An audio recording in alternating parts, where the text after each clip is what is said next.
আসসালামু আলাইকুম। আশা করছি সকলে ভালো আছেন। আজকে চলে আসলাম ঝটপট একটা পিঠার রেসিপি নিয়ে, যেটা হুটহাট বাসায় কোনো গেস্ট আসলে আপনারা তৈরি করে ফেলতে পারবেন মাত্র 15 মিনিটে। তো চলুন কথা না বলে পিঠার রেসিপিতে চলে যাই।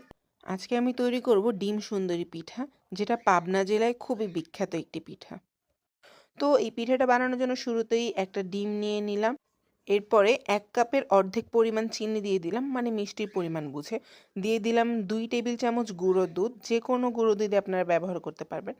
এখন এই মিশ্রণটাকে খুব ভালোভাবে মিশিয়ে নিতে হবে, স্পেশালি চিনিটাকে গলিয়ে ফেলতে হবে।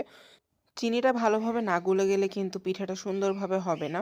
এরপর আমি এখানে টেস্ট বাড়ানোর জন্য জাস্ট 1 থেকে 2 ফোঁটা ভ্যানিলা এসেন্স ব্যবহার করেছি। এখন আমি এর মধ্যে দিয়ে দিচ্ছি 1 কাপ পরিমাণ ময়দা।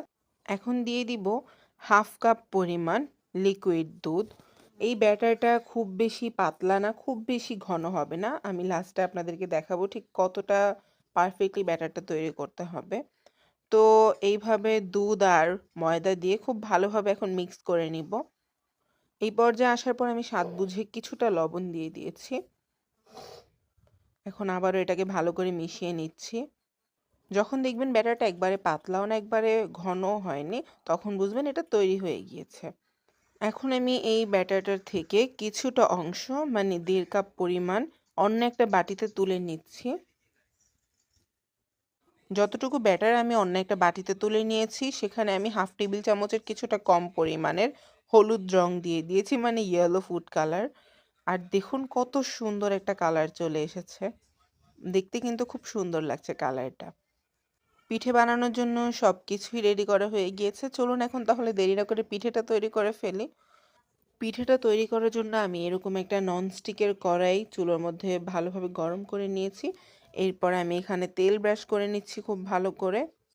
এরপরে একটা মুরগির ডিমকে একটা বাটিতে আগে লবণ দিয়ে একটু ফেটে নিয়ে তারপরে ননস্টিকের কড়াইটার মধ্যে দিয়ে ঠিক এইভাবে ছড়িয়ে নিতে হবে। দেন আমরা যেভাবে পাটিসাপটা পিঠাটাকে ভাজ করে করে নামাই, ডিমটাকেও ঠিক ওইভাবেই ভাজ করে নিতে হবে।